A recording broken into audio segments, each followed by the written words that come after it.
Hey everyone, welcome to a brand new episode of Film Talk with Jordan Ramirez. Our guest today is fellow podcaster Greg Jones. It's good to see you on the show. Hey, good to see you. Thanks for having me. That's good. Thank you so much. So, the film that Greg has chosen for us today's episode is the 1985 film classic Back to the Future, released in 1985, starring Michael J. Fox, Lea Thompson, Christopher Lloyd, Crispin Glover, and Thomas F. Wilson, directed by the great Robert Zemeckis, and written by both Robert Zemeckis and Bob Gale. So the question for today's episode, as I would ask since my previous guest was on the show, is when did you first see this movie, and why is this film so important to you? I probably first saw it when it came out on VHS back in the day. It came Mm, out the month I was born, so I definitely didn't see it in movie theaters. But mm. I remember it came out on VHS, and McDonald's had a huge promotion with it, where like they released a bunch of Happy Meal toys, and I think they were also dropping a cartoon, a Back to the Future cartoon. It was after the third movie came out. Hmm. And so we got all the VHS tapes, got all the really stupid Happy Meal toys. I think they had some like collector glasses, and I just got into it by wearing a hole in that VHS tape. We watched it so many times. Yeah. But yeah, well, for my first time seeing it, I never saw it when it was on VHS. I've seen it the first time, it was back in the early 2000s.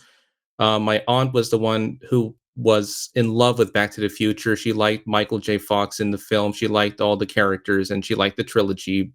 And that was my first time watching it because before I was unfamiliar with the franchise, nor was I familiar with, because I live in Florida, we also had a Back to the Future ride, which lasted until I guess the Simpsons ride took over in 2008 or 2009, around that time. So that was the best that I can remember. But yeah, as I said, I was unfamiliar with the franchise. I was born before the franchise even was released in theaters, and as you said, on VHS. Yeah, I remember that ride. We had one out here at the Universal in Hollywood too. Hmm. And I remember seeing the as a kid, I remember seeing the commercials for it, and I legit thought they were, flying through the scenes. I was like, "Oh man, it's a ride where you actually fly. I got to get on that thing." And then, Yeah, as an adult, when I finally made it there, it's like, "All right, not quite as cool. Great yeah, ride, but not what I thought it was on the commercials." yeah. I mean, that was something on my end. Okay, so another question that I'm going to ask you is there a particular scene or something that stood out to you when you watched this movie, or was there like a favorite acting moment from the first movie? As a kid, I think my favorite part about it was the DeLorean. The Oh DeLorean is wow. it's such a cool car. You can't beat that car. And one of these days, hopefully, I'll own one. I remember as a teenager, I saw one for sale for like $15,000, and I was like, Wow, maybe that's someday. And now they're going for like $100,000. But oh, wow. yeah, as a kid, I think it was the DeLorean that really drew me in. And then as I got older, it was all the little Easter eggs of really great script writing, Mhm. things like Twin Pine Mall. At the beginning of the movie, it's the Twin Pine Mall. He goes back to the Yeah. future, knocks over a tree, and then at the end, it's the Lone Pine Mall. Mhm. We even, I went to film school, and we even studied the trilogy as sort of like the perfect story arc. They did such a good Mm. job writing it. It's one of those movies that like no movie is like the sequels as good as the original, but I think Mhm. Back to the Future did a pretty good job Yeah. holding out through the sequels. But yeah, DeLorean drew me in, but the great script writing as we started to study it really kept me going. Mm. Okay, so let's say there is someone who has never seen the film before.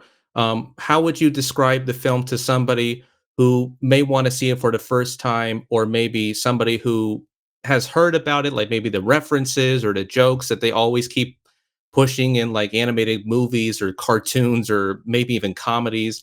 Like, how would you describe it to somebody who wants to see it for the first time? First, I might have to shake them and ask them why they haven't seen it yet. But I think the quick way to draw somebody in is, a lot of action, not like explosions and blowing up, but a lot of action, cool car, and a great story is, I think, the short way to bring them in. But if you're gonna explain it to somebody, it's a coming of age story to some extent. Marty is going through teenager things. I think that's helping younger people to identify with it.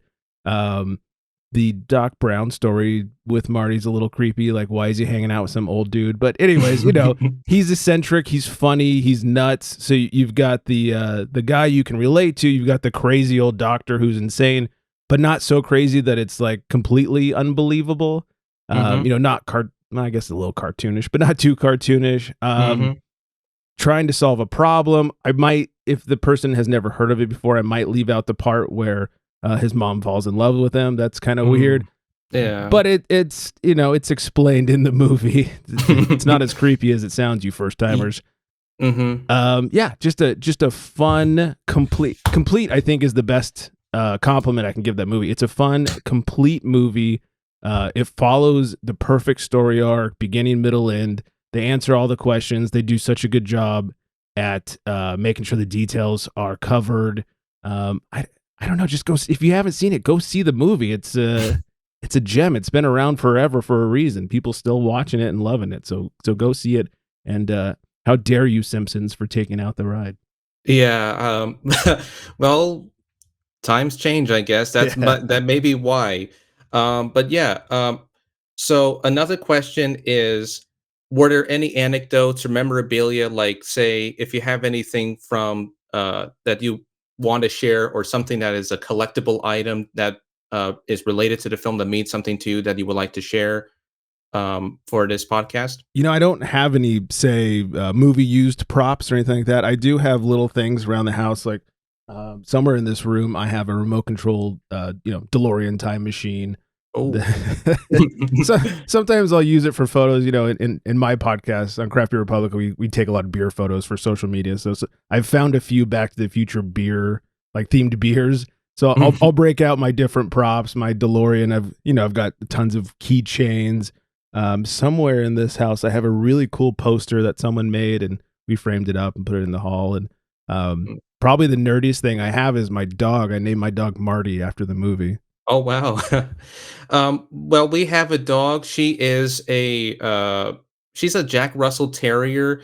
Even though she's a little girl, I think of her as like a big, aggressive, strong, agile girl.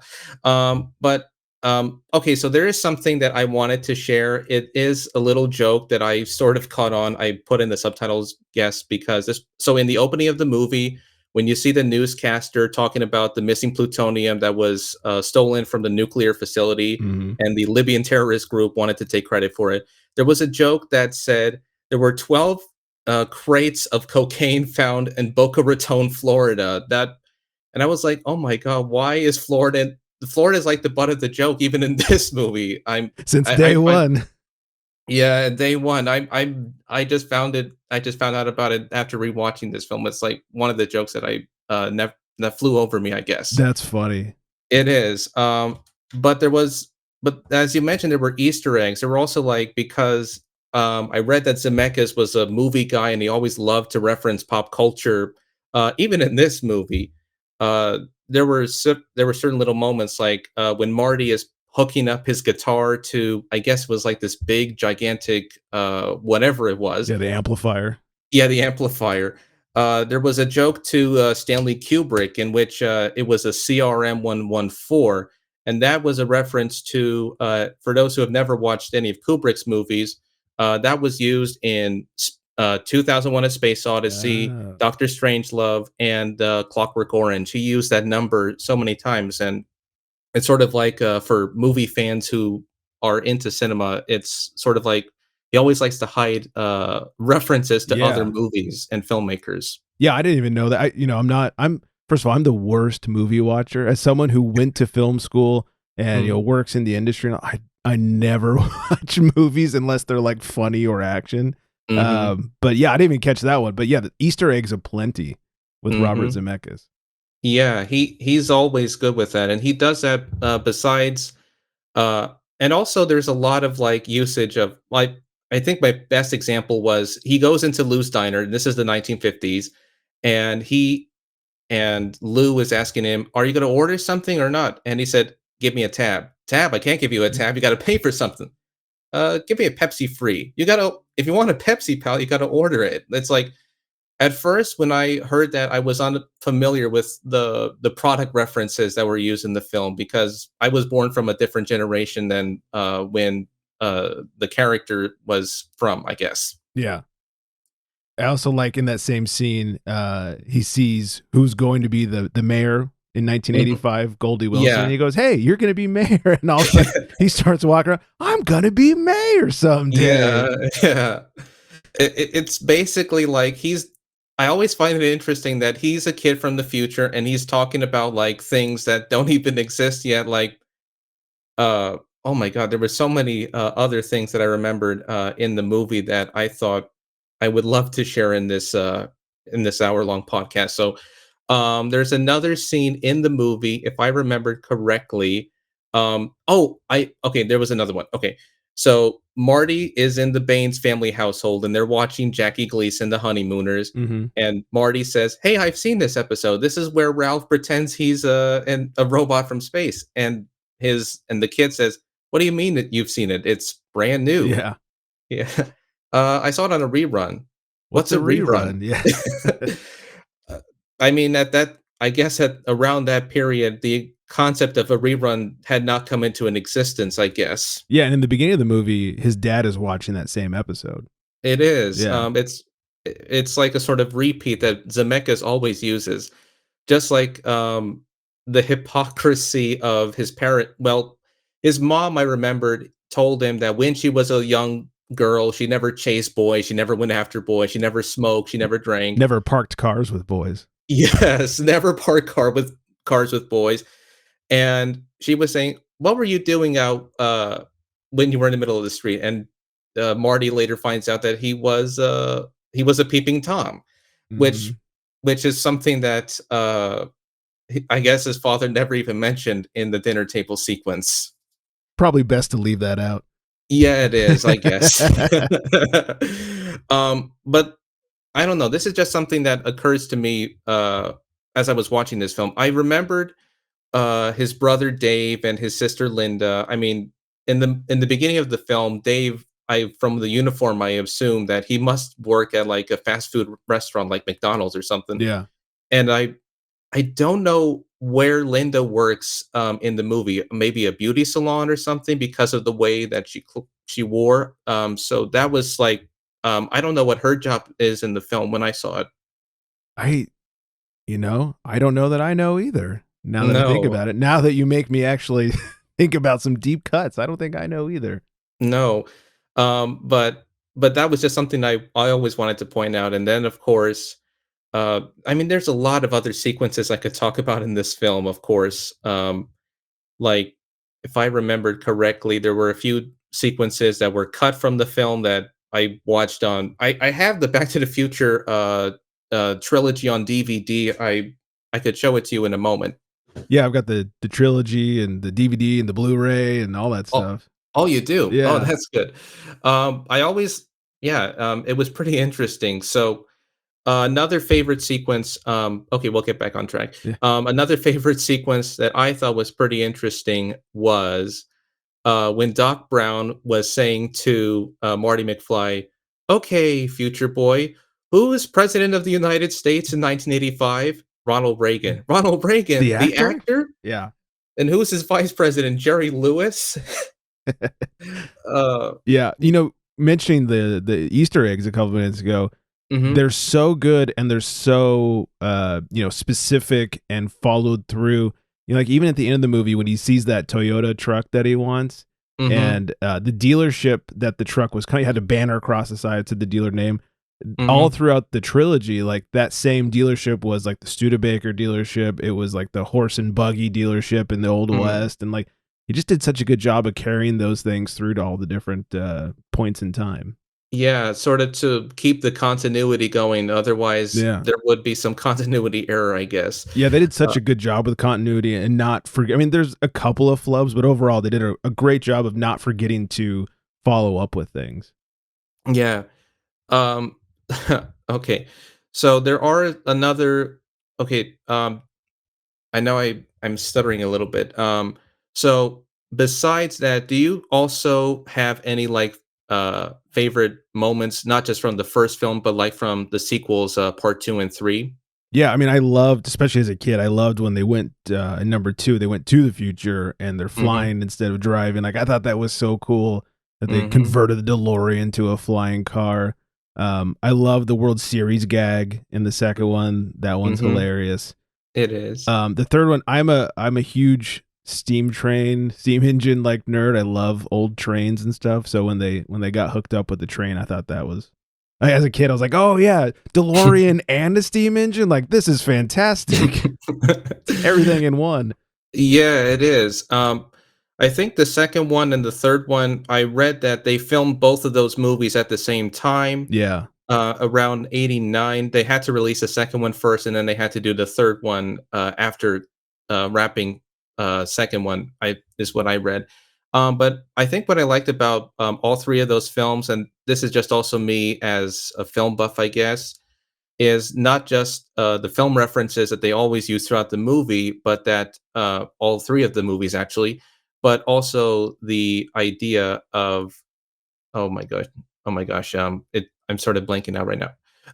But also the use of the visual effects that were revolutionary at the time, but nowadays I don't know if people would say, "Oh, it looks antiquated by today's studies." I mean, by today's standards. Yeah, it's funny, like, they didn't do a ton because there wasn't a ton back then, but the ones they Hmm. did do, they did them so well, and they used sort of that old school film, production technique where you're not relying on computer graphics, which in the '80s, if you had anything computerized at all, it aged immediately. Hmm. So I think they did a great job of not relying on, when the DeLorean goes back to the future, it's real fire in the street. You're not Hmm. putting in fake fire. You'd be able to see it. Hmm. When Marty is standing over the fire, that's an old film technique of just double what do you call it? Double imposing frames Yeah. on top of each other. It's Mhm. not computer generated fire. So I think because of when it came out and they're not having a lot of access to fake effects. It Mhm. helped it age, and when you watch, some of the flying stuff is a little like okay, but overall they did a pretty good job, and it's mostly practical effects and a DeLorean on a lift instead of a fake car flying through a fake scene type thing. Well, oh yeah, absolutely. But I also like that in part 2, and I guess maybe in part 3, they also had, like for part 2, there were, like, scenes where they had, like, okay, there's one sequence I remember in particular. It's the sequence where Marty McFly and his family are having pizza for dinner, and, of course, you have, Marty as the dad, he is the son, and he's also the daughter. Yeah. Yeah, and it was a pretty interesting, idea of having, like, groundbreaking effects where you can have more than one actor in one sequence, even though one would think, "Oh, it's impossible to do it." But, I Like mean, it's like the original Nutty Professor. it It's a is. little ahead of its time. Yeah, it is. I imagine they must have used the same techniques from Industrial Light and Magic is what I'm thinking. Yeah, I mean that one's actually pretty easy to do. You just don't move the camera, and then what you're able to do is literally cut the film. You have one Marty on one side and one Marty on the other side, and you just cut the pieces of film in half and put them together. And as long as Mhm. your lighting doesn't change, you'll never see the difference. Yeah, that's what I liked about, old school film, effects. I don't know if well, I think that one you could replicate in today's, filmmaking process. I mean, I Oh don't know if yeah, there's a I mean, I guess there are a few examples now where you could have, uh, the same actor, but, maybe in another, location or sequence instead of having to do it by CG, I guess. yeah. I don't know how nerdy listeners want to get on filmmaking, but it's super easy to do, and as long as like hands or whatever doesn't cross someone's face, Mhm, you basically as long as the actor isn't crossing himself, it's really easy to just put the same person in a scene over and over again. As long mhm. as the camera's not moving, the light's not moving, and if you can keep it all steady, it's super easy to pull off. So, Ye especially nowadays, you just do it in a computer, and all right, I'm cutting out this part, and I'm cutting out this part, and pasting this over, and it all just lines up real nice. Yeah. I mean, I don't wanna get too technical also because, there are some things that maybe I am not knowledgeable about, so I'll try to keep it at a minimum for this episode. But I also liked in part 3 the as you mentioned, the steam train. But I also liked that in all 3 of the films, you always have the sort of repetition because in the first film, it's always Marty goes into Lou's diner and he meets Biff Tannen, and he does the same thing in part 2 where he is in a bar or a diner, and he also meets Biff Tannen the third, I guess, maybe not, and he meets his great great grandfather, Griff Tannen. Right. It's the same thing. Basically, Marty goes in the bar. He causes a little bit of a commotion with Griff, or Biff Mad Tannen. Dog. Yeah, Bad Dog Mad Tannen. Dog Tannen. Yes. Nobody calls me Mad Dog. And after that, he always runs out, and he gets chased by the Tannen and his gang, Right. and he always and it's always the same outcome. It's like the use of repetition. It's always like the same pattern, which I noticed was used for all 3 of those for Yeah. all 3 of the films. Yeah. I mean, really, each movie follows the same story, just in a different time. Mhm. There's always a clock tower. There's always, Hill Valley as the center point, and Mhm. there's, like you said, always Biff and his posse, or some variation thereof, and there's Yeah. always a time machine. There's always a dock. So, Mhm. you know, Yeah. Um yeah, I mean for parts 2 and 3, if I remembered correctly, I liked that. I mean, this also may be the same for other films. They always start where they left off in parts 2 and 3. Like in the beginning of part 2, they start where part 1 left off, and of course, maybe for somebody who okay, maybe I watched this too. The actress who portrays Jennifer in the second one is not the same actress from the first movie. She right. also, yeah. So I always find it interesting that instead of, well, they do have the same actors, but for maybe one or two different actors, they always replace them with somebody who looks similar to the first actor. Yeah, the original Jennifer, I think she had like stepped away from acting to have kids, if I remember correctly. So they had to replace her. So then second Jennifer was the same for the second and third movies, because like you said, they shot them congruently. Hmm. No break in production. And I don't know if you know the story about why George McFly wasn't there Mm, anymore. Crispin Glover, the guy who yeah. played George, he wanted the same amount of money as Marty, as Mm, Michael J. Fox, and the studio just laughed at him and said, "We'll do it without you." So when you mm. see him in the newspaper in the second And the one, second one, right? yeah, and the second Yeah, one. that's Mhm. not really him. That's a double, and so yeah, Yeah. they got him out of there. Mhm. I think it was actually mentioned on the like, the making of on the DVD that they mentioned the dispute between, Crispin Glover and Universal, wanting him in the film, but, there was, like, so much going on as to why, he wanted to be paid more, and I think I also read that when they used footage of him from the first film for the second film, I guess he sued Universal Studios for using footage without his knowledge, I guess, is I'm what I sure. read. Yeah, Yeah. kind of slowed down his career after that for a while. It took a few years for Mm. him to kind of pick it back up. Yeah, I mean, the only other film, I mean, okay, this film I think came around when I was growing up. Um, the only other film I remembered seeing him in was he was in this kids movie called Like Mike in 2002, and he was the head of, I guess, an orphanage in that film. But I did not know this. He was in Robert Zemeckis's 2007 feature Beowulf as the monster Grendel. Oh, I didn't know that either. I didn't know it until, it turned out it was him, I guess. I don't know what made him wanna work for Robert Zemeckis again, but who knows? Yeah, wasn't he in one of the Charlie's Angel movies too? Um, I don't know if he was. I may have seen, like, part of the first or second movie, but I don't remember if he was in one of those movies. I only know that he did a horror movie called Willard, like a remake in the early 2000s, and, his career was kind of sort of, like, in the cultish side instead of, like, mainstream, I guess.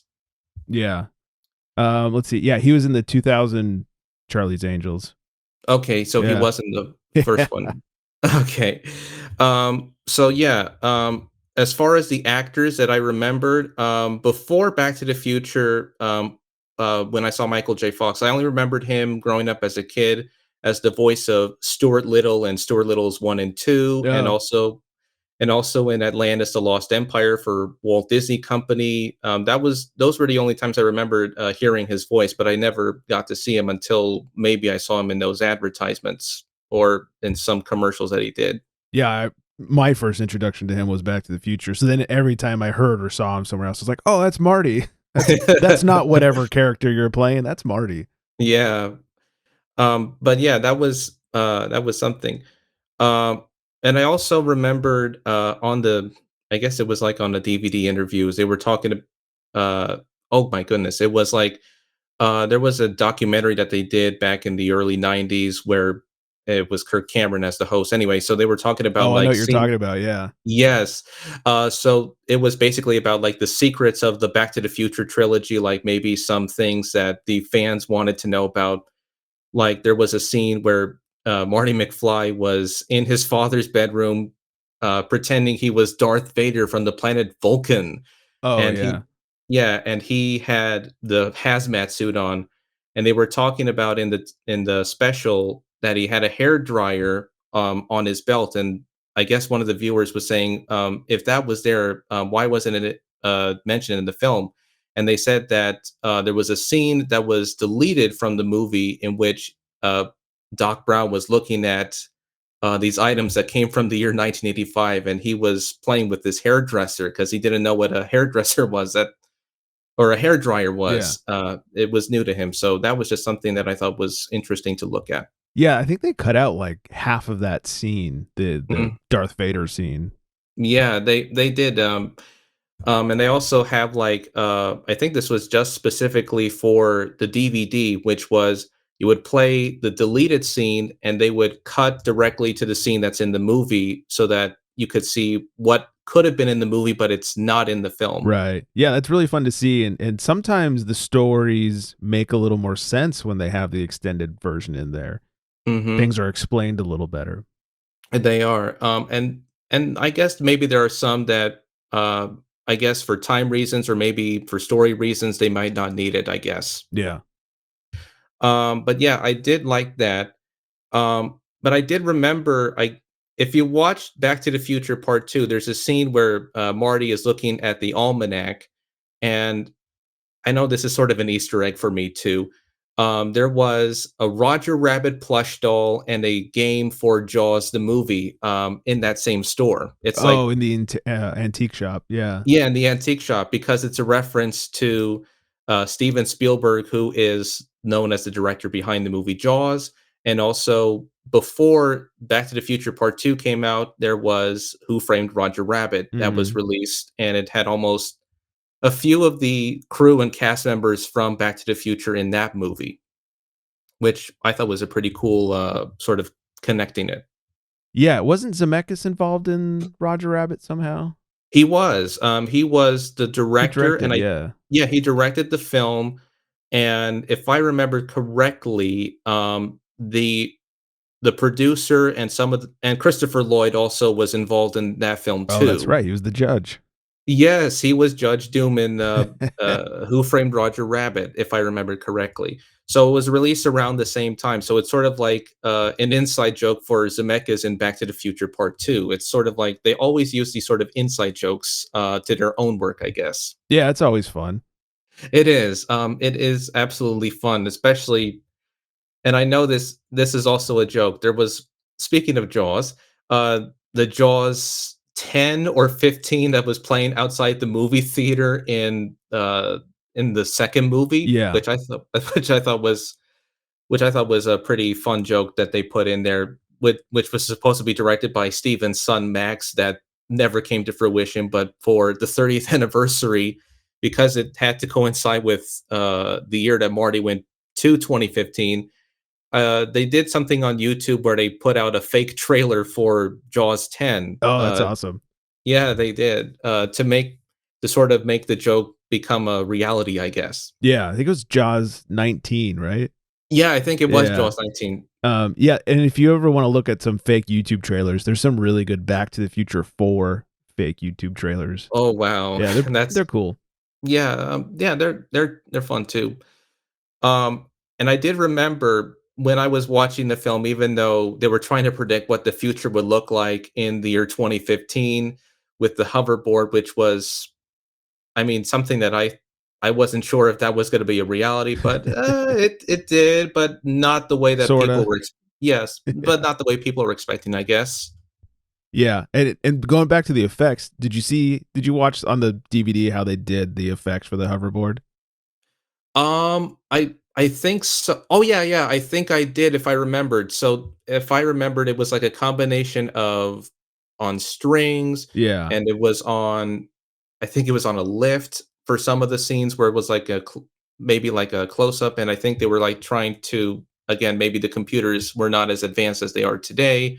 They were trying their best to hide whatever they could. Yeah, basically it was, forklifts with strings and, like Hmm. a giant forklift with a string and holding up the characters, and then they had to figure out how to maneuver on those strings to make it look like they were flying and not just being, strung along the street by this forklift, so that was fun. Yeah, it was. Um, and I know I have never been to Universal in Hollywood, but did you ever see the town square where they filmed, all the 3 of the films? Oh, yeah, whenever you do the, backlot tour at Universal, that's always part of it, and every time you're there, it looks a little bit different because they still use it for movies all the time. I mean, watch all kinds of movies that were made at Universal, you'll probably see the clock tower square there. Mhm. It just they dress it up, sometimes it's brick, sometimes it's, painted, so, yeah, it's definitely there, it's prominent, and, you'll see it anytime you do the backlot tour. Mm. I mean, that was one of my dreams ever to, see the Universal Backlot Tour because I always see it, like, on YouTube of people putting them out, and I always think to myself, "That is where I wanna be." I wanna sit in the tram and see, maybe the sets or the prop pieces for whatever movie that was shot on the backlot. That Get was attacked always by Jaws. yeah, Yeah. Yeah, it's fun. and yeah, I mean, that was something, and speaking of the town square, okay, this is a little bit of me, as a little bit of a connection. So I remembered I watched the movie Gremlins, and they actually filmed uh, for the fictitious town in the movie on that same backlot, as the Hill Valley backlot said. Mhm. And the one thing I noticed, there's a connection between that movie and Back to the Future. It's Lorraine Baines' mother was, Billy Peltzer's mother in the movie Gremlins. How funny. Yeah, it is, and it's funny that they not only were they shot on the same, backlot, but they also had the same actress playing both mothers, which I Yes. thought was pretty She must be that, central casting mother type. I guess, I guess because she was a prominent character actor as well. Yeah. Uh, but yeah, I always liked, not just the main actors in the film. I mean, Christopher Lloyd, I remembered him as a kid, seeing him in Uh, well, as a kid, I used to watch, animated cartoons. He did voiceover work, and he also, I remembered seeing him in a movie called The Page Master, Hmm. with Macaulay Culkin, and, he did a show called Cyber Chase in the early 2000s, I which remember growing up watching Taxi. oh, Young Christopher Lloyd. yes, when he was very young. I got to see him, in his movie debut in One Flew Over the Cuckoo's Nest. Mm. He was one of the, I don't know if the word inmate or whatever, like patience in the in the film, but he was really good in that film too. Alright. Like I said, horrible movie watcher, never seen it. No, no, no, it's fine. I mean, um, it's I mean, the whole point of the episode is not to brag about what I see, it's to talk about whatever is on your mind is the whole point of the episode. But yeah, so oh my gosh, there is a lot that I could talk about.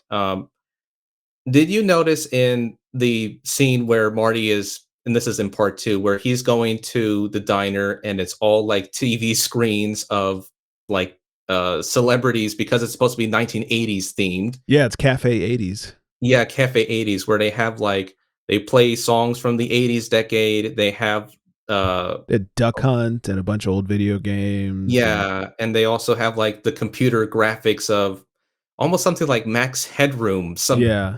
of, famous celebrities like Michael Jackson, Ayatollah Khomeini, or Ronald Reagan. Yeah. Yeah. It was like the old commercials. Wasn't Reagan telling people to drink Pepsi or something like that? I guess, yeah, I guess it was. I mean, I don't know if the whole sequence where, you go in the cafe 80s and reliving the 80s was like the predecessor to movies like or a TV show. I'll give an example like The Goldbergs, for example, which is 1980s themed, or other shows that are supposed to reminisce about what the 1980s are like. Yeah, those throwbacks. Well, even much closer to when Back to the Future came out, that diner always reminded me of the diner from Saved by the Bell. Oh, wow. They were very similar. Mm. I I may have seen a few episodes of Saved by the Bell. I mean, my memory may not be as crisp and clear. Going back to watch early shows from the early '90s and late '80s decade, but Yeah. I always try to put in as much as I can from remembering certain things. But I do remember seeing a few episodes of Saved by the Bell. As you mentioned, it was similar to the cafe. Was it like a cafe or was it a diner that they always hang out at? I think it's the cafe. It's called the Max. They'd always go to the Max, and it was very because it was that time. It was very 80s, early 90s themed, just because Mm, that's when it took place. But I always thought they looked similar to each other. mm. I always I did okay, this is a little bit off topic, but I did remember going to I did a bar crawl for my friend a few years ago, and it was like Nice. after he graduated. Anyway, so there was a bar that was 1980s themed. It had like all the video games from the 80s decade. They had like posters from 1980s decade. They had like commercial spots. They had like all the older TV sets from that period, which was something that I thought it could be something like Cafe 80s, but it's more of a it's more like instead of like if I remembered correctly, when Marty was asked what he wanted by the Ronald Reagan on the TV set, he said all he wanted was a Pepsi.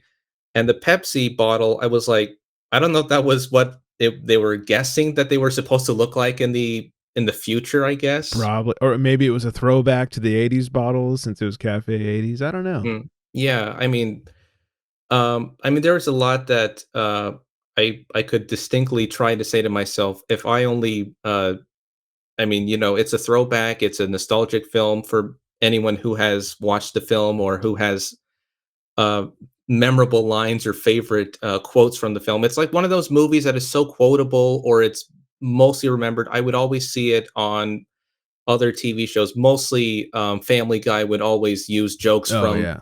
Yeah, they always use references to the movie. Even oh my gosh, I remembered I was watching with my friends. This was back in 2014. There was the movie A Million Ways to Die in the West by Seth MacFarlane, Mhm. and in the film, of course, because it's like Western themed and it's sort of his version of it, I guess. Um, he was, I guess I remember it was Seth MacFarlane. He was walking over and he notices in the barn there was like a flash of light, and then there was Doc Brown from, Oh Back yeah. to the Future, and he was like, what are you doing in there?" And he was like, "Oh, nothing, I'm just doing some experiment." And then it's like, he says his famous line, "Great Scott," and Right. that was, like, the end of it. That was, like, his cameo in the movie. I totally forgot about that. But yeah, that was good. It was. I always want It's always become so part of pop culture that it's, like, picked up in movies. They always do parodies of it, they do references of the film. They would always have, like, favorite quotable lines. Mhm. Especially, oh my god, this line I remembered, they always try to parody or reference it. Marvin Berry and the Starlighters in the Enchantment Under the Sea Yeah. dance, when Marty McFly, because Marvin Berry was trying to get him out of the trunk of the car and his hand was bleeding and he couldn't play the guitar, so Marty ended up, playing the guitar for him, Right. and he was singing "Johnny Be Good," I mean, uh which was supposed to be like a song that actually didn't come into an existence until 3 years after 1955. But it was like sort of he was trying to introduce a song that Marvin, I guess, had a cousin named Chuck Berry. would say, "You know that new sound you're looking for? Well, listen to this." Right. It's like yeah, like and I always find it interesting, and it's not just in that movie, but also in it's another Zemeckis film, Forrest Gump, like, you have a fictitious character meeting a real life historical figure, and the fictitious character always ends up coming up with an idea or a brand that, ends up in the hands of another successful historical figure. Yeah, and they even did that. I think it was the third movie when they're back in the Wild West, and they have the pie tins, and he throws it at the guy, and then he Yeah. looks at it, and it says frisbee. Yes. Which I thought was a pretty interesting, idea. And the other thing I would like to mention is I mean, this is just me as I'm not trying to be a spoiler for anybody or anything. It's just that whenever Marty would go from, like, either the future or back to the Old West, as you mentioned, or maybe back to the '50s, he always introduces these ideas and these concepts to people who never become familiar with it, and it's almost like you have I don't know if it's meant to be like inserting yourself to a period where people are unfamiliar with what it will be like in the future, and it's almost like as oh my gosh, as Lorraine said it, because I remembered as he was jamming to the guitar as he was singing Johnny Be Good. I remember Lorraine said that was very interesting music because I guess and I remember the last line he said before the sequence ended was, "I guess you guys aren't ready for that yet, but your kids are gonna love it." Yeah. Well, even before he played it, he goes, "This is an oldie, where I come from." Yeah, and it is interesting that, you insert these jokes like that even though it's a time traveling movie, it's a sci-fi movie, and it's also, as you said, a coming of age story where you introduce concepts that are, as I would put it, unknown to them, even in the 3rd movie where he uses the alias Clint Eastwood Right. because, Clint Eastwood was an actor who starred in westerns, spaghetti westerns, and he later, went out on his own as a writer, director, and a successful producer and things like that. Well, and when he comes back from the West, it's now Eastwood Ravine or whatever, where it was supposed to be, Clara Barton Ravine because that's where she was supposed to die, but they saved Ye her, and then it Yes. became Clint Eastwood Ravine or Gorge or whatever it was, so Yeah, and yeah, it's interesting that because they basically interrupted the flow of time travel, I always like the gag because it's a continuity, to keep it with the flow of the movie. As you mentioned, that Twin Pines Mall becomes Lone Pine Mall, and as you mentioned, Clara Barton Ravine becomes Eastwood Ravine. It's almost like he inserted himself in this period, even though he was not supposed to be there. right. But it's actually a good. I thought it was a good throwaway to make the story even more in sort of like its own parallel timeline, I guess. Yeah, yeah, they do a great job of that. hmm And I remembered at the end of the first film, when Marty comes back from 1955, not only, has he brought his parents together, but, also, his mother and father and his brother and sister are now successful, which I thought was pretty interesting because before Dave was working at a fast food restaurant and now he's, I guess, a successful businessman, Yeah. which I don't know. And I remember the first thing that Marty says when he notices his sister and his brother are well dressed and they're eating is he says, "What the hell is this?" And he said, Breakfast. "Breakfast." Yeah. It's like, I don't know if that's the type of breakfast that upper middle class people would eat, but, I don't know. It's just something that I thought was interesting Oh, in the yeah, mo I always thought it was funny, he comes back to the future, and I think because George is, super confident, and he's an author now and all this stuff because of Mhm, all of what happened in the past, his mhm. kids are actually successful, and Marty's clearly not used to seeing that, so, "What the hell is this?" "Breakfast." Yeah. That was something that I at first, when I saw it the first time, I didn't get it, but then rewatching it, I'm like, "Oh, okay, now I start to understand it." Those were just some things that I never picked up the first time, but when you rewatch it more than once, it's like you have to pay attention to what's going on in the story, I guess. Yeah, when you watch it over and over and over and so Yeah. many anytime I get sick, like, if I'm homesick for a day or something, I just pop in the trilogy and start watching that, and it's good Yeah. times. Mhm. It is good times. So, uh I know that I know that I've been talking almost all about the trilogy, so I'll end it with a couple of questions, and then we'll end it just before we hit the time mark. Okay, so do you have any last statements or any last statements or ideas that you would like to share to the podcast audience? I was thinking about this while we were talking, and I'm from Southern California. And if anybody is out here that's a fan of the movie or comes out here, everywhere they shot is around here. Like they shot all over kind of the LA area. I live pretty close to where they shot the scene where the train demolishes the DeLorean.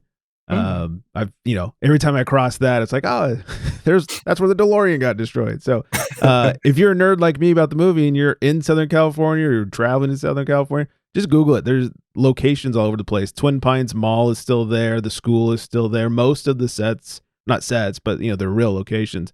Most of them are still standing. So go check them Mm. out. Okay. So, and I know this is another question. Do you have any recommendations similar to Back to the Future, or maybe plot wise, maybe some like something like time travel themed? Hmm. No.